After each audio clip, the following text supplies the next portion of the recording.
Being interested in world music is not a casual interest like listening hip hop music, dancing with the digital music. The people who involve themselves towards such an ocean of knowledge are taking part in a long history that has gone as long as civilization has started on this planet. And we know of no culture which has not concerned itself with music or musical instrument.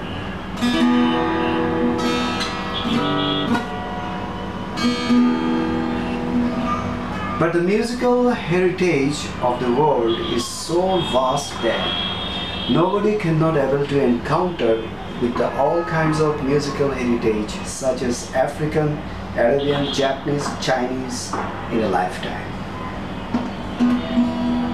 To be more precise, although there are so many musical heritage in the world, but we can easily categorize them into a few musical schools.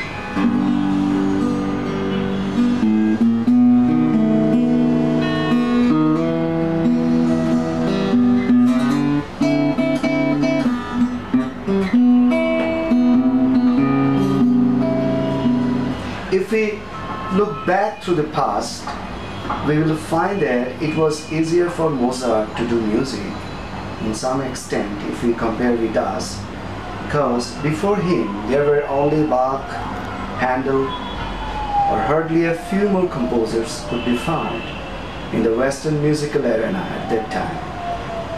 But it is quite tough for us to do music because we have to encounter or experience with all the musics of last 300 years before we stepped into this tempting aesthetic field.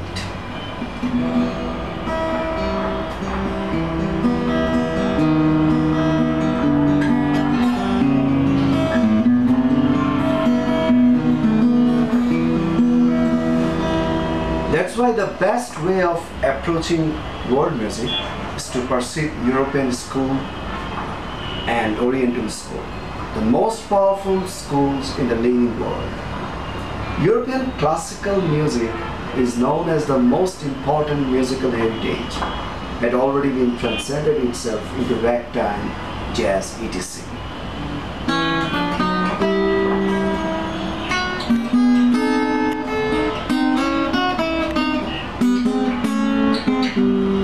Jazz is the only genre which represents the world music as a whole because it had been blended with European classical through African music, where blues music played a great role in the development of modern jazz.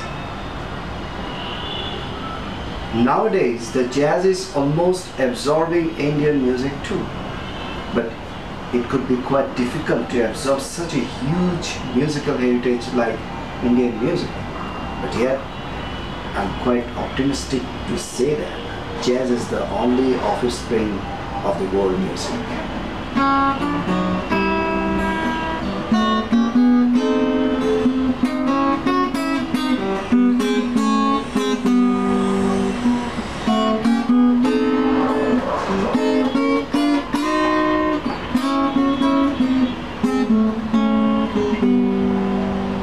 Well, jazz is the most alluring musical style for me because of its asymmetrical patterns. Like many other musicians, I found myself in a musical impasse, and something deep down inside me had been saying persistently, how can I free myself from this stagnant situation? And my emphasis on the echoing persistence of musical evolution from the 20th to 21st century, eventually that helped me to stumble upon some series sounds of jazz.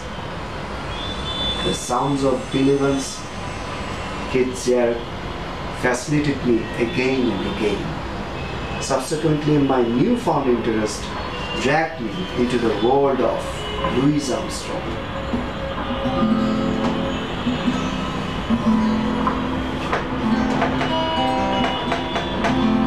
It's tempting to get warm over the intervals of jazz and obviously its mysterious chords and chord progressions. Firstly, I had found it some kind of as highfalutинess, philosophical obscurantism, but that it manifested easily in my brain. The thing became easier when I had been listening my music through the brain that eventually reflected in my hands. Next, the music which keeps moving my interest through jazz is certainly ragtime music. Although I experienced it very lately compared to a European or an American as an Asian, but I found nothing which could be comparable with Maple Leaf or Entertainer of Scott Joplin. It's something like prior step of Cubism, as the ragtime music played a great role in between of classical and jazz.